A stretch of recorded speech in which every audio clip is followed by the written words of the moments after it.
नमस्कार, लक्षवेधीमध्ये आपल्या सगळ्यांचं स्वागत। मी प्रसाद काथे। महाराष्ट्रामध्ये मराठा आरक्षण आंदोलन कालमर्यादेच्यासाठी काही काळ शांत झालं आहे असं वाटत असतानाच या आंदोलनाचं नेतृत्व करणाऱ्या मनोज जरांगेंनी जी मुदत राज्य सरकारला दिली होती त्यात फेरफार करायचं ठरवलेलं दिसतंय। यापूर्वी उपोषण सोडत असताना मनोज जरांगेंनी 24 डिसेंबर ही तारीख निश्चित केली होती, ज्या तारखेपर्यंत विद्यमान सरकारला आरक्षणाच्या संदर्भातल्या आणि त्यांच्या मागण्यांच्या संदर्भातली भूमिका थेटपणे घ्यायची होती।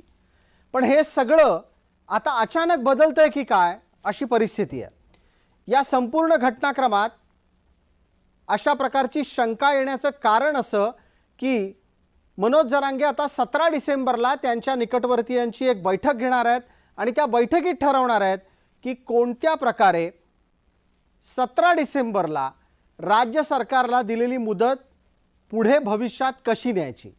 हे सगळं 24 डिसेंबरचं प्रकरण अचानक 7 दिवस मागे येत 17 डिसेंबरपर्यंत येऊन ठेपणार असेल तर हा शब्द फिरवणं नाहीतर नक्की काय। ज्या पद्धतीनं 24 डिसेंबर ही तारीख सुद्धा उपोषण सोडत असताना राज्य सरकारनं काहीशी अनिच्छेनंच मान्य केली होती, आता त्याच्यातही 7 दिवसांची कपात होणार असेल तर ती सरकार स्वीकारणार आहे का। एका बाजूला आजवरच्या घेतलेल्या भूमिका टप्प्याटप्प्यानं बदलल्या जात आहेत, वेगवेगळ्या प्रकारची वक्तव्य होत आहेत असं दिसत होतं। दुसऱ्या बाजूला आता दिलेल्या कालमर्यादांमध्ये सुद्धा फरक जर होणार असेल तर आंदोलनाच्या बाबतीत हे डावपेच आहेत का गांभीर्य नसल्याचा परिणाम आहे। आजच्या लक्षवेधीमध्ये याच निमित्तानं आपण चर्चा करणार आहोत। आपल्यासोबत विविध मान्यवर जोडले सुद्धा गेले आहेत, मात्र त्यांच्यापर्यंत जाण्यापूर्वी आपल्याला जरांगेंनी केलेलं वक्तव्य पाहायचं आहे। या वक्तव्याच्या माध्यमातून 24 डिसेंबरच्या कालमर्यादेच्या अनुषंगानं प्रश्न का उपस्थित होत आहेत त्याची चर्चा आपण वक्तव्याच्या नंतर करूया। शिंदे साहेब, फडणवीस साहेब आणि अजितदादा या तिघांना आहे की तुम्ही तुमचे लोक पाठवले होते, तुम्ही काय केलंय आतापर्यंत किंवा आपलं जे ठरलंय या पद्धतीनं आरक्षण मराठ्यांना द्यायचं, ती कागद बच्चू भाऊंकडे आणि सगळ्या मंत्र्यांकडे पण आहे। तो कागद आम्हाला लेखी द्यायचं ठरलं होतं, तुम्ही आम्हाला आणखी दिलेला नाही, पण आम्ही त्याचे फोटो आणि व्हिडिओ त्याच वेळेस काढून घेतलेले। त्यानुसार 17 तारखेच्या आत आम्हाला सांगा तुम्ही करणार आहात की नाही, नसता 17ला आम्हाला आंदोलनाची दिशा ठरवाय। चर्चेसाठी आपल्या सोबतच्या मान्यवरांकडे परत येतोय। आपल्या सोबत या चर्चेमध्ये कोण आहेत त्यांचा मी आपल्याला पटकन परिचय करून देतो। या चर्चेमध्ये आपल्या सोबत जरांगेंचे समर्थक या नात्याने परिचित असलेले डॉक्टर सुदर्शन तारक आहेत। मराठा आंदोलक आणि जरांगेंच्या भूमिकांच्या बाबत थेट आणि स्पष्ट भूमिका घेत विश्लेषण करणाऱ्या स्नेहाताई गावकर आपल्या सोबत आहेत। ओबीसी समन्वयक मृणाल ढोले पाटील आहेत। सर्व मान्यवरांचं या चर्चेमध्ये स्वागत। एक छोटीशी विनंती आहे, प्रत्येकाने आपली नेटवर्क कनेक्टिव्हिटी ही तपासून घ्यावी आणि त्याचबरोबर बोलण्यापूर्वी आपला माईक सुरू आहे की नाही याची खातरजमा करावी। माझा पहिला प्रश्न पटकन सुदर्शन तारक यांना आहे। तारकजी, आधी माझा आवाज आपल्यापर्यंत येतोय आणि माझी प्रस्तावना तसंच जरांगे यांचं वक्तव्य तुम्ही ऐकलं आहे का? यस यस, प्रथमतः जय जिजाऊ जी। या सगळ्या वक्तव्याच्या अनुषंगानं आपण आपली भूमिका मांडणं गरजेचं आहे। 24 तारीख आपण दिलेली होती, 24 डिसेंबरचं आता 17 डिसेंबर पर्यंतचं आणण्याचं कारण काय आणि 17 डिसेंबर पर्यंत राज्य सरकारनं खुलासे करा म्हणजे नक्की काय? आपण आपल्या निवेदनामध्ये सांगितलंय, बरेचसं त्याच्यामध्ये चुकीच्या संदर्भात निवेदन झालं असं माझं मत आहे। बर, मुळात हा जो काय आरक्षणाचा टप्पा आणि महाराष्ट्रामध्ये सगळ्या प्रतिसाद पाहता आणि जे कुणबीचे दाखले किंवा जे काही नोंदी सापडत आहेत त्या आधारे आज बहुसंख्य प्रमाणामध्ये मराठा समाज हा ओबीसी मध्ये जात आहे। हा सगळा जर आपण डाटा कलेक्ट केला तर हा लाखोच्या वरती आहे, हा सगळ्या महाराष्ट्राला माहित आहे। आज जे आपण जे निवेदनामध्ये सांगितलंय की कोणत्या प्रकारचा आमचे नेते माननीय मनोज दादा जरांगे पाटील यांनी कोणताही शब्द फिरवलेला नाही। 24 डिसेंबरला ते स्वतः प्रेस कॉन्फरन्स घेतील आंतरवाली सराटी या ठिकाणी आणि आंदोलनाची पुढची दिशा ठरेल। नाही तारकजी, 100% 100% तुम्ही याआधी 24 तारखेच्या बद्दल बोलत होतातच। आता 17 तारीख कुठनं आली आणि 17 तारखेला राज्य सरकारनं सांगायचं, मग पुढच्या 7 दिवसात काय होणार? नाही नाही नाही, तुमची थोडीशी गफलत होते. 17 तारखेला तमाम महाराष्ट्रामधल्या ज्या ज्या ठिकाणी आंदोलन झालेलं आहे, साखळी उपोषण झालेलं आहे, किंवा ज्या ज्या ठिकाणी ज्या ज्या लोकांनी सभेचं आयोजन केलं त्या सगळ्या तमाम लोकांना आपण या ठिकाणी अंतरवली सराटीच्या 14 तारखेला झालेल्या सभेच्या ठिकाणी आपण तिथेच स्थळ निश्चित केलेलं आहे. सकाळी 17 डिसेंबरला रविवार येतो आणि सकाळी 9 ते 3च्या दरम्यान मध्ये महाराष्ट्रातून तमाम हा सगळा वर्ग जो येतोय समाज त्या ठिकाणी येतो. त्याच्यामध्ये डॉक्टर येत आहेत, इंजिनियर येत आहेत, प्राध्यापक येत आहेत, उद्योजक येत आहेत, आंदोलनकर्ते येत आहेत, उपोषण करणारे येत आहेत, साखळी उपोषण करणारे येतात, मराठा समन्वयक येत आहेत, मराठा क्रांती मोर्चाचे येत आहेत, मूक मोर्चाचे येत आहेत, ठोक मोर्चाचे येत आहेत. सगळ्या प्रकारच्या सगळ्या समाजाच्या प्रतिनिधींना आपण आवाहन दिलेलं आहे. जी, मुळात हा विषय जो आहे की पुढच्या आंदोलनाची दिशा कशी असेल, याच्यामध्ये कायदे तज्ञ आहेत, वेगवेगळे साहित्यिक आहेत, वेगवेगळ्या क्षेत्रामध्ये काम करणारे दिग्गज लोक आहेत, या सगळ्याचा विचार घेता त्या ठिकाणी सगळ्याचा विचार घेतला जाणार आणि सगळ्याचा विचार घेतल्यानंतर त्या ठिकाणी पुढची आंदोलनाची दिशा कशी असावी याच्या संदर्भात चर्चा होणार आहे. आणि ही चर्चा 17 तारखेला झाल्यानंतरच पुढचं 24 तारखेला आमचे नेते मनोज पाटील जरांगे हे त्या ठिकाणी वक्तव्य करणार आहे आणि ते त्याच्या पद्धतीने प्रेस कॉन्फरन्स घेऊन सांगणार आहे. ठीक आहे. आपण असं म्हणता आहात की तुम्ही 17 तारखेला तुमच्यात विचार विमर्श करणार आहात. मग राज्य सरकारनं तुम्हाला 17 तारखेपर्यंत काहीही सांगणं अपेक्षित नाही, राज्य सरकारने 24 तारखेपर्यंत वेळ घ्यायची आणि तुम्ही ती द्यायची, हे बरोबर आहे? नाही नाही, मी काय म्हणतोय त्याच्याकडे लक्ष द्या. 17 तारखेला बैठकीमध्ये काय असेल आमच्या चर्चांती, ह्या सगळ्या चर्चेचा सार झाल्यानंतर मनोज पाटील जरांगे हे ठरवतील आणि ते जे काय आमचे नेते आहेत ते जे काय आम्हाला दिशा देतील, ते जे काय विचार देतील त्यानुसार आम्ही पुढचे सगळं सांगणार आहोत. बर, या चर्चेत आपण काही वेळापूर्वी मनोज जरांगे यांची भूमिका ऐकली. मी आमच्या प्रोड्युसरला अशी विनंती करतो की तो बाईट तयार ठेवा, कारण आपल्याला तो परत एकदा ऐकवायचा आहे. ज्या पद्धतीनं ती भूमिका मांडली गेलेली होती त्या भूमिकेच्या अनुषंगानं जो अर्थ निघाला तो अर्थ अमान्य आहे, चुकीचा आहे, असा संदर्भ इथे डॉक्टर तारक देत आहेत. एकदा तो बाईट आपण ऐकवू लोकांना आणि त्याच्यानंतर मग माझा पुढचा प्रश्न मृणाल ढोले पाटील आणि त्याच्याच बरोबर लगोलग स्नेहाताईंसाठी असणार आहे. मात्र आधी एकदा आपण बाईट ऐकणार आहोत. अर्थात जे वक्तव्य आहे, आमच्या टेलिव्हिजनच्या भाषेमध्ये वक्तव्याला तांत्रिकदृष्ट्या बाईट समजलं जातं, म्हटलं जातं. मी पटकन ते वक्तव्य काढून ठेवा असं सांगितलं होतं. आपण ते वक्तव्य आता प्ले करणार आहोत, दाखवणार आहोत प्रेक्षकांना की नक्की आजचं वक्तव्य काय. शिंदे साहेब, फडणवीस साहेब आणि अजितदादा या तिघांना आहे की तुम्ही तुमचे लोक पाठवले होते, तुम्ही काय केलंय आतापर्यंत किंवा आपलं जे ठरलंय या पद्धतीनं आरक्षण मराठ्यांना द्यायचं, ती कागद बच्चू भाऊंकडे आणि सगळ्या मंत्र्यांकडे पण आहे. तो कागद आम्हाला लेखी द्यायचं ठरलं होतं, तुम्ही आम्हाला आणखी दिलेला नाही, पण आम्ही त्याचे फोटो आणि व्हिडिओ त्याच वेळेस काढून घेतलेले. त्यानुसार 17 तारखेच्या आत आम्हाला सांगा तुम्ही करणार आहात की नाही, नसता 17ला आम्हाला आंदोलनाची दिशा ठरवाय. आपल्यासोबत या चर्चेमध्ये ओबीसी नेता मृणाल ढोले पाटील आहेत, कायद्याचे तज्ज्ञ आहेत. मला मृणाल ढोले पाटील आपल्याला आता प्रश्न विचारायचा आहे की 24 तारखेची मुदत देऊन 17 तारखेला काय ते सांगा, म्हणजे आम्हाला आमची भूमिका घ्यायला सोपं पडेल, असं ज्या वेळेला जरांगे म्हणतात. जरांगेंच्या समर्थकांच्या अनुषंगानं यात कोणत्याही प्रकारचा शब्दबदल नाही. माझी जेवढी बुद्धी आहे, माझ्यापेक्षा तुम्ही जास्त हुशार आहात असं आपण समजू, आणि मला तुम्ही वकिलीच्या भाषेत उत्तर द्या की ज्यांनी आधी 24 तारीख दिली होती ते आता 17 तारखेपर्यंत उत्तर मागत असतील तर हे शब्द फिरवणं आहे की नाही. मृणाल ढोले पाटील. सर्वप्रथम प्रसादजी, मला असं सांगायचंय की ज्या वेळेस उपोषण सुटलं त्यावेळेस सरकारकडनं 2 जानेवारी ही तारीख माझ्या ऐकण्यात होती आणि माझ्या स्मरणात होती. त्याच्यानंतर ती 24 डिसेंबर चर्चेत आली आणि मला वाटतं जे उपोषण करते त्यांनी 24 डिसेंबरच लावून ठरली होती. आणि त्याच्यानंतर अचानकपणे 17 डिसेंबरला एक मीटिंग कॉल करून पुढची रणनीती ठरवायची अशी एक जी घोषणा केली गेली. हे निश्चित जेव्हा कुठलंही उपोषण होतं, आंदोलन होतं, याच्यावर जे प्रेशर ग्रुप्स असतात, लॉबिस्ट असतात, ते कुठे ना कुठेतरी सरकारवर लॉबी करण्याचा, प्रेशर करण्याचा, दबाव बनवण्याचा एक प्रयत्न करत असतात.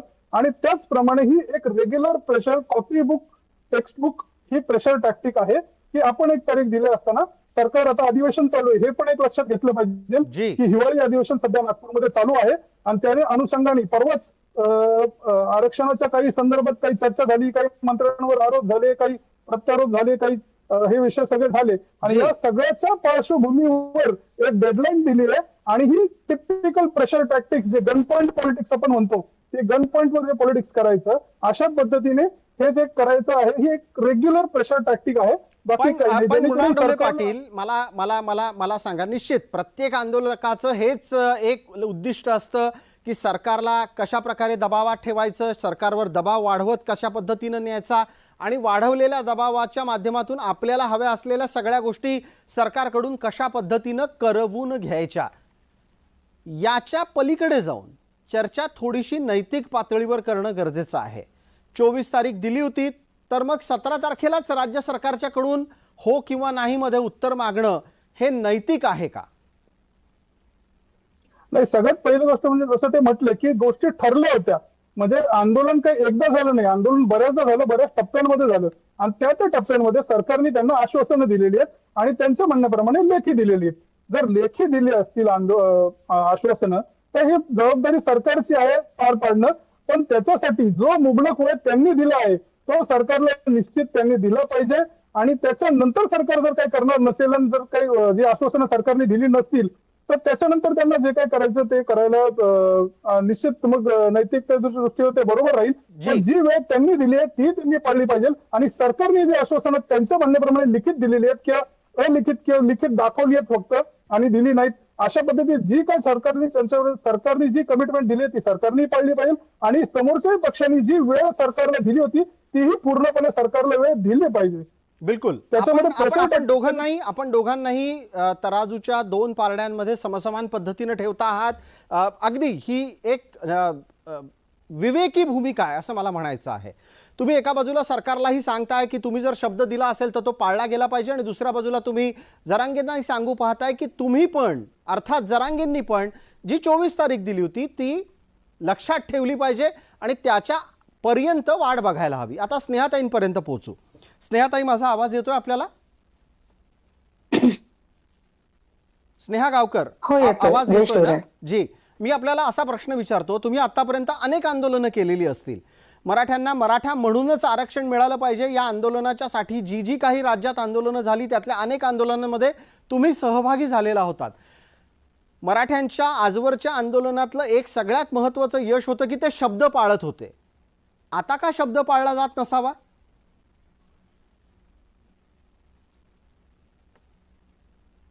नक्कीच शब्द पाळला तर जातच नाहीये हे तर स्पष्ट दिसतंय. दुसरी गोष्ट की मराठ्यांची प्रतिमा डागाळलेली दिसते याच्यामुळे. कारण आता आपण तुम्ही जे म्हणताय त्याप्रमाणे आज अचानकपणे त्यांनी 15 तारखेला दुपारी जर भूमिका मांडली की 17 तारीख हे अल्टिमेटम दिलं जातंय, म्हणजे 2 दिवसामध्ये सरकारला अगदी धारेवर धरलं जातंय की तुम्ही घाईघाईमध्ये काय तो निर्णय द्या. याचा अर्थ काय की ही सरकारला तारीख देण्यामागं फक्त एक निमित्त आहे, काही याच्या मागे नाहीये. आणि त्या निमित्तामागून मला एक अलर्ट करायचं आहे, म्हणजे समाजाला सुद्धा आणि मराठा समाजाला आणि इतर समाजाला सुद्धा आणि इव्हन गृह खात्याला पण आणि सरकारला पण, की नुसतं अलर्ट देणं किंवा अल्टिमेटम देणं, 2 दिवसाची तारीख देणं, याच्या मागे नक्की काही वेगळं षडयंत्र तर नाहीये. कारण मराठ्यांच्या नावावर अनेक षडयंत्र झालेली आता आपण गेल्या 15 दिवसात महिन्याभरात चिघळलेला महाराष्ट्र बघितलेला आहे. तर त्याच्या पार्श्वभूमीवर मी काय बोलतेय की जे अपराधी पार्श्वभूमी असलेले लोक पहिल्याही आंतरवालीमधल्या आंदोलनामध्ये आपल्याला दिसलेले आहेत, त्यांच्यातल्या काही घटना आता समोर येत आहेत, पुरावे समोर येत आहेत. त्यामुळे आता 17 तारखेला जी मीटिंग घेतली जाते त्या मीटिंग मधून असं काही वेगळं समाजाच्या समोर ठेवलं जात नाहीये ना आणि सरकारला दबाव टाकण्यासाठी चुकीचं पाऊल उचललं जाणार नाही ना, ही मला एक गोष्ट निदर्शनात आणून द्यायची. दुसरी एक गोष्ट, जरांगे साहेबांनी आज जे काही शब्द काढले की ही मीटिंग आमच्या लोकांची घेतली जाणार आहे. आमच्या म्हणजे नेमका कोणी? आम्ही नाही आहोत का त्यामध्ये? आम्हीही मराठा आहोत, मराठा आंदोलक म्हणून आज वर्षानुवर्ष आम्हीही जगत आहोत. आमच्यावरही बऱ्याच काही चांगल्या वाईट वेळा आलेल्या आहेत त्याच्यामुळे. मग आम्हाला त्याच्यामध्ये सहभागी प्रत्येक माणूसच इथपर्यंत जाऊ शकत नाही. मग ही मीटिंग लाईव्ह का घेतली जात नाही? माझी एक मराठा समाजातर्फे एक मागणी आहे की ही जी 17 तारखेची मीटिंग ज्या समाजाला घेऊनच आहे, जो आमचाच समाज आहे, जर तुम्ही आमचे असाल तर आमच्यासोबत तुम्हाला लाईव्ह मीटिंग यायला काय प्रॉब्लेम आहे? सर्वांनी लाईव्ह मीटिंगवर बोलावं की नेमकं त्याच्या पुढची स्ट्रॅटेजी काय आहे. आणि 24 तारीख ते 17 तारीख ह्याच्या मधल्या वेळामध्ये कोणीही काही चुकीच्या गोष्टी करू नयेत हे मी आवाहन तर करतेच, पण त्यामध्ये जरांगे साहेबांनी सुद्धा समाजाला नियंत्रित करावं ही एक विनंती आहे. कारण ते नंतर म्हणतात की ते आमचे नव्हते, पोलिसांनी आपसात मारहाण करून घेतली. हे आंतरवली मधलं मी सांगते. आपसात मारहाण केली, ह्या चुकीच्या आरोपांमध्ये मराठा बरडला जातोय.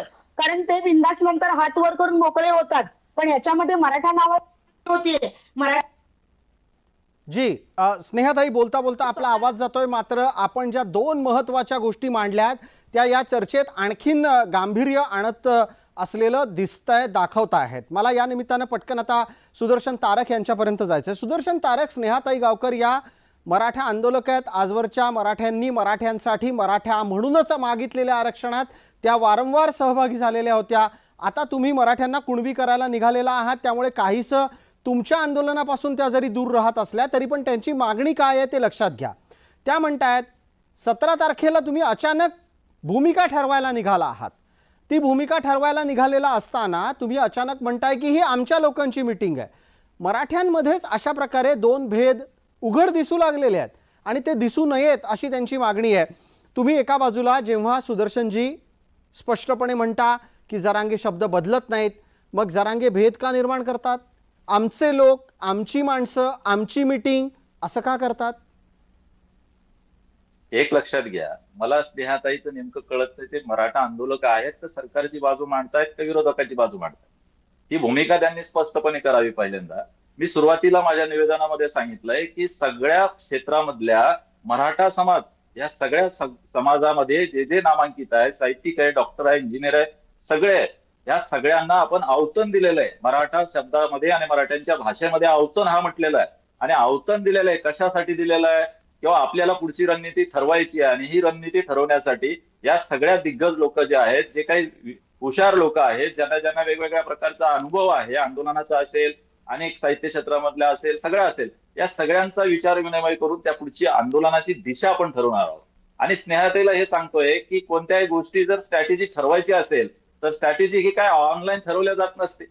त्या संदर्भात जी बैठक होणार आहे ती बैठक झाल्यानंतर मनोज पाटील जरांगे हे सांगतीलच ना मीडियाला, किंवा सरकारला सांगतील काय सांगायचं ते.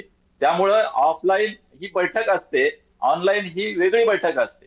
आपण एखाद्या बँकेचा ईएमआय भरायचा असेल आणि ईएमआय भरायच्या आधी 2-4 दिवस आधी 1-2 मेसेज येतात की आपला ईएमआय इतक्या दिवसा आहे, या तारखेला आहे, त्या तारखेला आहे. मग त्या पद्धतीनं सरकारला आपण सांगतोय की 24 तारीख जवळ येते आहे आणि 24 तारीख जवळ येत आहेत आणि 17 तारखेला आम्ही या ठिकाणी सगळ्या समाजाच्या, सगळ्या बांधवांच्या, सगळ्या भगिनींचा या ठिकाणी आपण विचार विनिमय करण्यासाठी एक बैठक आयोजित केलेली आहे. जी सुदर्शनजी, थोडा हस्तक्षेप करतो. तुम्ही तुमचं अख्खं उपोषण लाईव्ह केलं, तुम्ही उपोषणामध्ये होणाऱ्या सगळ्या चर्चा लाईव्ह केल्यात आणि मग आता बैठक का नाही लाईव्ह करायची? समाजाची बैठक आहे ही, काय सरकार बरोबर आम्ही वाटाघाटी करत नाहीये किंवा सरकारचं डेलिगेशन आलं, समिती आली, त्याच्यात पारदर्शकता. मग तुम्ही दिग्गजांची कशी म्हणता? 58 मोर्चामध्ये दिग्गज नव्हते, सामान्य मराठा होता, हे विसरू नका. सामान्य मराठ्यांनी 58 मोर्चे काढले, दिग्गजांनी नाही काढले. कुठेही नेतृत्व कुठल्या दिग्गजांनी नाही केलं, हे विसरू नका अजिबात. काही चुकीचा संदर्भ देऊ नका. मी सुद्धा त्या आंदोलनामध्ये होतो. जालना या ठिकाणी 58 मोर्चे निघाले, त्याच्यासोबत आम्ही आयोजकच आहोत. मी काय चुकीचे संदर्भ तुम्ही देताय. दिग्गजांची मीटिंग म्हणताय, दिग्गजांची मीटिंग याचा अर्थ काय झाला? दिग्गज म्हणजे समाजामधला प्रत्येक घटक, समाजामधला प्रत्येक भाऊ आणि प्रत्येक बहीण. सामान्य मराठ्यांचे होते, लाखोंचे मोर्चे दिग्गजांचे नव्हते. दिग्गज याचा अर्थ समजून घ्या. मराठीमध्ये जसं आता सांगितलंय, कायद्याच्या भाषेमध्ये आपल्या ढोले पाटलांनी वेगवेगळे अर्थ घेऊ नका त्याचे. मी काय सांगतोय, ज्या ज्या क्षेत्रामध्ये आता तुम्ही मराठा आंदोलक म्हणून काम करताय, तुम्हाला जो दीर्घ अनुभव आहे, आम्ही त्या मराठा आंदोलकाचा दिग्गज असा शब्द वापरला, हे काय चुकीचं वापरला का? आम्ही म्हणतोय स्नेहाताई हा मराठा आंदोलक आहे, त्यांना चांगल्या पद्धतीने आंदोलन कसं करावं, काय करावं, कशा पद्धतीने दिग्गज आहे. मी काय म्हणतोय स्नेहाताई, तुम्ही त्या क्षेत्रामध्ये दिग्गज आहात. मग अशा सगळ्या आपले समाज बांधव, ज्या बहिणी आहेत, ज्या भाऊ आहेत, वेगवेगळे उपोषण केलेले आहेत, आयोजन केलेलं आहे, क्रांती मोर्चा केलेला आहे, शोक मोर्चा केलेला आहे, शांततेत मोर्चा काढलेला आहे, आयोजन केलेलं आहे. या सगळ्या याच्यामध्ये जो अनुभवी आहे, त्या अनुभवाच्या शब्दाला मी दिग्गज म्हटलेला आहे. मला डॉक्टर तारक मध्ये हस्तक्षेप करायचा आहे. चर्चेला वेळेची मर्यादा असल्यानं पटकन मी एक प्रश्न विचारतो स्नेहाताईंना, त्याच्यानंतर माझा पुढचा प्रश्न असणार आहे. तुम्ही असं म्हणता आहात की जो ज्या ज्या क्षेत्रातला तज्ज्ञ आहे त्या माणसानं त्या बैठकीला यावं, म्हणजे जी बैठक आता तुम्ही बोलवलेली आहे 17 तारखेची, या चॅनलच्या माध्यमातून या आत्ताच्या पॅनलवर तुम्ही सांगून टाका. स्नेहा गावकरांना तुम्ही तज्ज्ञ म्हणालात ना, स्नेहा गावकर त्या 17 तारखेच्या बैठकीला आल्या तर त्यांच्या सुरक्षेची हमी देता का? आता प्रसादजी तुम्ही वेगळ्या दिशेने चर्चेचा भाग नेताय तुम्ही. नाही नाही ते नाही मी नाही सुरक्षित नेत आमची बहीण आहे. आहे ती. स्नेहाताईंनी एक थोड्या लक्षात घ्या. वेळापूर्वी जो विषय आमची बहीण आहे. षडयंत्राचा व्यक्त एक केलाय त्यांना शंका आहे तशी म्हणून मी हा प्रश्न विचारलाय. त्यांनीच थोड्या वेळापूर्वी हा मुद्दा व्यक्त केलेला होता की 17 तारखेच्या बैठकीच्या अनुषंगानं कसलं काही षडयंत्र तर शिजत नाही ना. आत्ता मी तुम्हाला विचारलं तर तुम्ही स्पष्टपणे म्हणू शकत नाही आहात की होय स्नेहाताईंनी यावं बैठकीला. म्हणा आणि बोलवा त्यांना. मी काय म्हणतोय, मी सगळ्या इथे तमाम आपल्या माध्यमातून, चॅनलच्या माध्यमातून, जय महाराष्ट्र चॅनलच्या माध्यमातून स्पष्टपणे सांगितलंय की सगळ्या समाजाला आव्हान दिलेलं आहे. ज्या ज्या लोकांनी उपोषण केलेलं आहे, साखळी उपोषण केलेलं आहे, सभेचं आयोजन केलेलं आहे, डॉक्टर, इंजिनियर, प्राध्यापक, शेतकरी, सगळे त्या त्या क्षेत्रामध्ये काम करणारे समाजाचे प्रत्येक घटकाला बोलवलेलं आहे. मग स्नेहाताई त्या घटकात येत नाहीत का? त्या काय मराठा नाहीत का? असं थोडी म्हणता येतं. आणि षडयंत्र हा भाग नाही, मी स्पष्टपणे सांगितलंय की मराठा आंदोलक म्हणून ते या ठिकाणी बोलतायत, त्या भूमिका मांडतायत. त्यामुळे मी सुरुवातीलाच ते स्पष्ट केलेलं आहे. त्यात डबल परत तेच करायची काय आवश्यकता नाही. ठीक आहे ठीक आहे. सुदर्शन तारक, आपण म्हणता की कसल्याही प्रकारचं षडयंत्र नाही. स्नेहाताई, आपल्यासाठी 1 मिनिटाचा वेळ देतो. मला पुढचा प्रश्न पटकन मृणाल ढोले पाटील यांना विचारायचा आहे. तुम्हाला षडयंत्र आहे अशी भीती कुठल्या आधारावर वाटते, का वाटते, आणि तुम्ही तशा प्रकारचे काही सूचना, संकेत मिळाले असतील तर ते सुरक्षेच्या कारणास्तव योग्य त्या अधिकाऱ्यांपर्यंत, तपास यंत्रणांना देणार आहात का? नक्कीच देणार आहे. आणि मी या बाबतीमध्ये काही कागदपत्र तयार पण केलेली आहेत आणि मी या बाबतीत गृह मंत्रालयाला पण सूचना दिलेल्या आहेत. कारण आता आमचे भाऊ जे समोर आहेत ते मीडियाच्या समोर बरोबर बोलतायत की त्या आमच्या बहीण आहेत, भगिनी आहेत, अशा असंख्य भगिनी असतील, बांधव असतील, यांच्यासाठी मीटिंगला कोणी येऊ शकतो आणि त्यांची सुरक्षा आम्ही देतो म्हणून.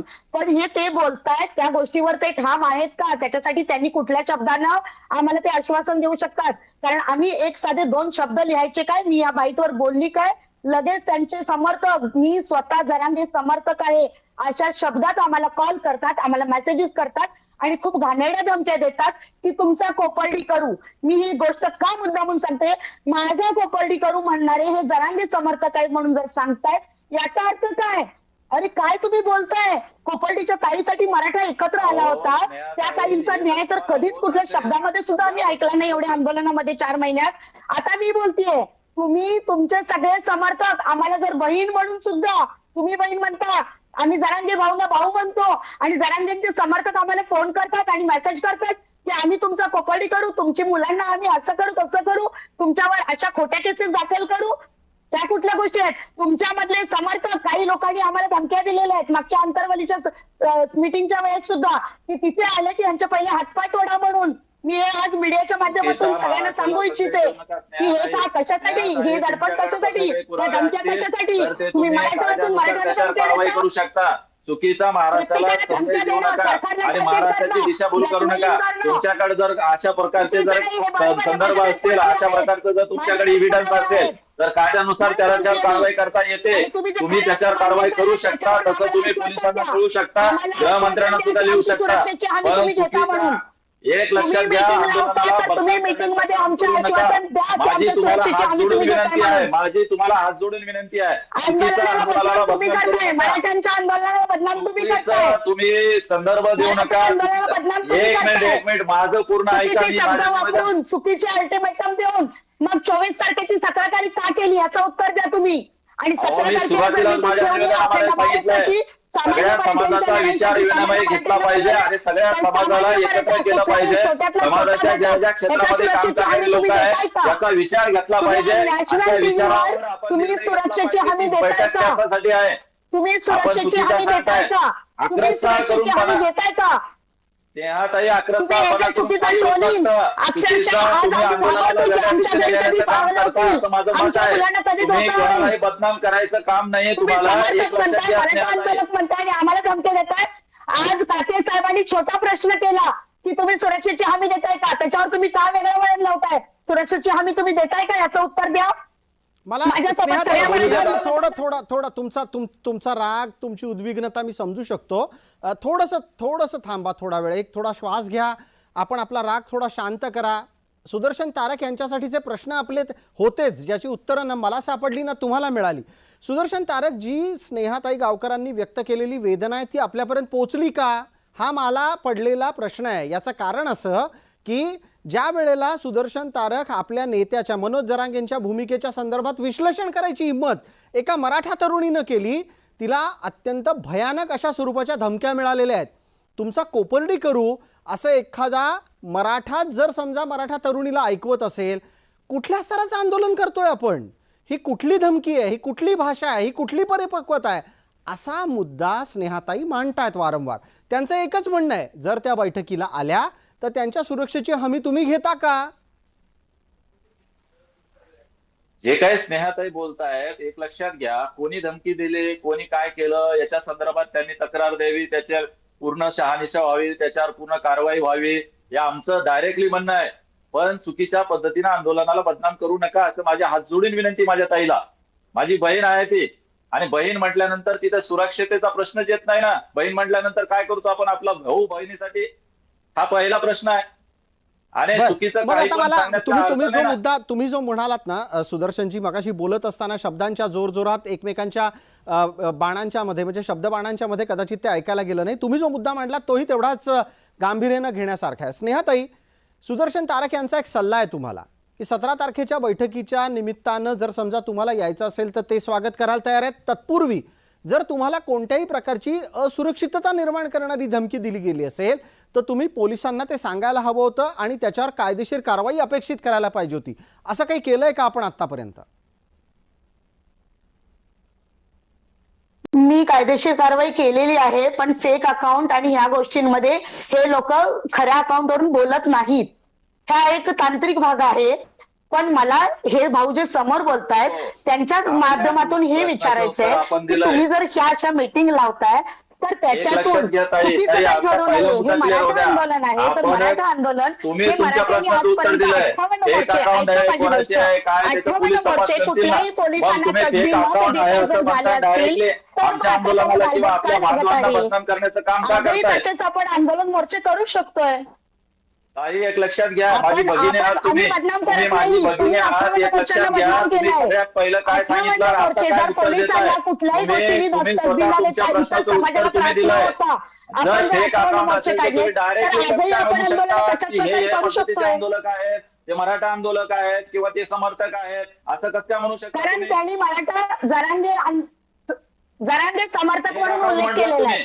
त्याच्यावर मला आता जास्त चर्चा करायची नाही, पण मला एवढं सांगायचंय की 58 मोर्चे जर आपण नियमात राहून आपण जर मराठा या शब्दाला साजेशी काढलेले आहेत तर तुम्ही 58 मोर्चे जसे मराठ्यांनी काढले तसं आंदोलन करू शकत नाही का? का बरं वारंवार आपली भूमिका बदलतीये?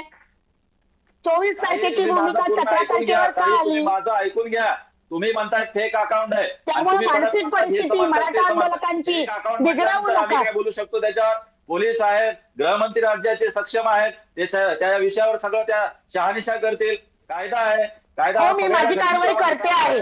ठीक आहे, ठीक आहे, ठीक आहे, ठीक आहे. सदा आपल्यासोबत सुदर्शन तारक आहेतच आणि त्याचबरोबर स्नेहाताई यांच्यात जे शब्दबाण आहेत सुरू त्याला वेळमर्यादेची आठवण करून देत हस्तक्षेप करतो. पण आपल्यासोबत असलेल्या मृणाल ढोले पाटील यांनाही चर्चेत या निमित्तानं नक्की आणायला हवं. मृणाल ढोले पाटील, आपण स्वतः कायद्याचे अभ्यासक आहात, तज्ज्ञ आहात. मला सांगा, ज्या आंदोलनामध्ये अशा प्रकारची वळणं येत जातात की जो कोणी विरोध करेल, विश्लेषण करेल त्याला शिवीगाळ करायची, म्हणजे हे मी सुद्धा अनुभवलेलं आहे. आम्ही कोणत्याही प्रकारे विश्लेषणात्मक एखादा मुद्दा मांडायला सुरुवात केली की कार्यालयात फोन करून धमक्या द्या. स्नेहाताई गावकर असोत किंवा सुलोचना चव्हाण असोत, या सगळ्या मंडळींनी आत्तापर्यंत हे अनुभवलं आहे. आणि असे अनेक आहेत, महाराष्ट्रभर आहेत की जे विश्लेषणात्मक पद्धतीनं काही प्रश्न विचारू इच्छित आहेत जरांगेंना, त्यांच्या विरोधामध्ये ट्रोल आर्मी प्रचंड मोठ्या प्रमाणात सक्रिय होते. आंदोलनात दम नसेल तर या गोष्टी होतात का? मृणाल ढोले पाटील. प्रसादजी, सगळ्यात पहिलं म्हणजे ज्या ताई बोलल्या ते खरंच खूपच भयानक आहे. आणि त्या बोलल्या याच्यावरून मलाही एक आठवलं की अशा ओबीसी कार्यकर्त्यांनाही बऱ्याच जणांना ट्रोल केलं जातं सोशल मीडियावर. एक फक्त कमेंट जरी टाकली तरी त्या संदर्भात ट्रोल केलं जातं. पण मला एक अतिशय महत्वाचा मुद्दा या चर्चेत आणायचा आहे की आपण जे म्हणलं की 24 तारखेला त्यांची जे काही उपोषण नंतर जे अल्टिमेटम आहे ते संपणार आहे, तर त्याच्यासाठी जर 17ला त्यांना बैठक घ्यायची होती ते खासगीत बोलू शकले असते. प्रेसमध्ये घ्यायची काय गरज होती? प्रेसमध्ये घ्यायचं कारणच हे होतं की सरकारवर दबाव टाकायचा होता. आणि सरकारवर दबाव का टाकायचा होता? आपण एक लक्षात घेतलं पाहिजे की हिवाळी अधिवेशन चालू आहे. आंतरवाली सराटीमध्ये जो पोलीस लाठीचार्ज झाला त्या संदर्भात गृहमंत्र्यांनी गृह खात्याचं त्या संदर्भात उत्तर दिलेलं आहे आणि त्याच्यामध्ये बऱ्याचशा गोष्टी बाहेर आलेल्या आहेत. आणि हेच नाही तर त्या संदर्भात काही अरेस्टही झालेले आहेत आणि ते जे अरेस्ट झालेले लोक आहेत त्यांच्याकडनंही बरंचसं काही बाहेर येतंय का, बाहेर निघतंय का, किंवा बऱ्याच जणांची त्याच्यामध्ये नावं इन्व्हॉल्व्ह होत आहेत. या संदर्भात तर कुठेतरी आपण सरकारवर दबाव टाकण्याचा प्रयत्न चाललाय असं तर नाही का? बिलकुल, म्हणजे आपल्याला असं कारवाई सुचवायचं करायची. दिसतंय, आपल्याला असं सुचवायचं दिसतंय की जी पकडली गेलेली माणसं आहेत त्यांच्याकडून कदाचित ज्या दाबायच्या गोष्टी आहेत, लपवायच्या गोष्टी आहेत त्या तर बाहेर पडणार नाहीत ना. या भीतीमुळे तर सरकारवर दबाव वाढवण्याच्यासाठी 17 डिसेंबरची ही तारीख आली नसेल ना. उत्तर आपण सुदर्शन तारक यांच्याकडून घेऊ. वेळ मर्यादा आहे, पटकन 30 सेकंदात स्नेहाताई आपण बोला. मला सुदर्शन तारक यांना 1 मिनिट पुढचं द्यायचंय. वेळ मर्यादा आपण ओलांडली आहे. स्नेहाताई पटकन. अगदी भाऊंनी महत्वाचा मुद्दा मांडला की वाळू माफिया वगैरे अशा काही गोष्टी, बऱ्याचशा केसेस, 17 केसेस दाखल असणारे लोक जर या आंदोलनात सामील होते असं जर आता बाहेर येतंय तर ह्याच निमित्ताने मला सांगायचंय, आजच दुपारी मी ऐकलं मीडियावर की जरांगे साहेब बोलतायत की 17 तारखेपर्यंत जर अल्टिमेटम नाही दिलं तर आमचा आणि सरकारचा काहीच संबंध उरणार नाही. ह्या शब्दाचा अर्थ मला आताही कळत नाहीये. आमचा काहीच संबंध उरणार नाही. मग तुम्ही नेमकं बोलताय कोणाशी, तुम्ही अल्टिमेटम देताय कोणाचं बरोबर आणि तारीख कोणाकडे मागताय? मग 24 तारखेचा अर्थच काय उरला? बिलकुल, मला हा पटकन प्रश्न सुदर्शन करायचा तारक आहे. यांच्यापर्यंत जाण्याची वेळ आहे. तारक साहेब 1 मिनिट आहे आपल्या हातामध्ये, याची पटापट उत्तर द्या. कुख्यात असलेली माणसं या आंदोलनात काय करतायत? कमरेला बंदुका लावून खिशामध्ये गोळ्या घेऊन फिरणारी माणसं काय करतायत या आंदोलनामध्ये? आणि अशा प्रकारची माणसं नंतर जाऊन कोणाच्या शेजारी उभे राहून फोटो काढतायत हे सगळ्यांनी बघितलं. अहो, तुम्ही आंदोलन समाजाच्यासाठी करत असताना समाजाला आधार वाटेल असा चेहरा का नाही आपल्याकडे? आधार वाटेल असा चेहरा नाही तर काय? मनोज पाटील जरांगे काय या आधार वाटेल असा चेहरा नाहीत का? मग जे तर आपण बाकीचे स्वतःचे आहेत आपल्या जे निवेदनात- कमरेला पिस्तूल लावून फिरतात त्यांच्यामुळे भीती वाटते समाजाला, हे खरं आहे की नाही? कोण म्हटलं? कोणी पाहिलंय? काय आपल्याकडे पुरावे आहेत? अहो, ऋषिकेश बेदरे पकडला गेला तेव्हा त्याच्याबरोबर बंदूक आणि गोळ्या निघाल्या ना. अजून काय पुरावे पाहिजेत? एक लक्षात घ्या, आपण आपल्या निवेदनामध्ये चुकीचं सांगितलंय. कोणत्या प्रकारचं सरकारला आपण ज्यावेळेस आपले हक्क आणि अधिकार मागतो त्यावेळेस सरकारला आपण जाणीव करून द्यावं लागते की सरकारकडे खूप कामं असतात. सरकारकडे काय पुरा राज्याचं काम असतात, सगळ्या घटकांचं काम असतं. मग सरकारला आठवण करून द्यावं लागते. त्यासाठीची ही गोष्ट आहे. ही साधी बाब आपल्या लक्षात येणं गरजेचं आहे. आपण या चर्चासत्राला वेगळ्या दिशेला फिरवताय. मृणाल ढोले पाटलांनी सुद्धा चुकीचा, कायद्याचे अभ्यासक आहेत ते. मी सुद्धा कायद्याचा अभ्यासक आहे, माझं सुद्धा LLB आहे. मला बी कळतंय ना कायदा सगळा. मग चुकीचा कायदा चुकीच्या पद्धतीने का विश्लेषण करताय? मी सुरुवातीला सांगितलं, ताईंचा मुद्दा सुद्धा सांगितलाय. ताई म्हणतात फेक अकाउंट आहे. ताई डायरेक्टली आमच्या सगळ्या समर्थकावर म्हणजे कोणताही असला तर तो लगेच समर्थकच आहे त्याच्यावर आरोप करताय. हे योग्य नाही ताई. ठीक आहे, आपण मुद्द्याची पुनरावृत्ती करता म्हणूनच फक्त हस्तक्षेप करतो. चर्चेला वेळेची मर्यादा आहे, मला परत याची आठवण करून द्यावी लागते. दरम्यान सुदर्शन तारक यांनी सांगितलंय की सरकारला त्यांनी दिलेला अल्टिमेटम लक्षात राहावा म्हणूनच ते 17 तारखेला आठवण करून देण्याच्यासाठी भेटतायत. तुर्तास या चर्चेत विविध मुद्दे आले आणि या चर्चेत एका बाजूला विश्लेषकांना मिळणाऱ्या धमक्यांपासून शब्द पाळण्यापर्यंतच्या अनेक गोष्टींच्या बद्दल स्पष्ट वक्तव्य झाली. त्यानिमित्तानं या चर्चेत सहभागी झालेल्या सर्व मान्यवरांचे मी इथे आभार व्यक्त करतो. लक्षवेधीच्या या चर्चेत तुर्तास इतकंच. सर्व प्रेक्षकांना जय महाराष्ट्र.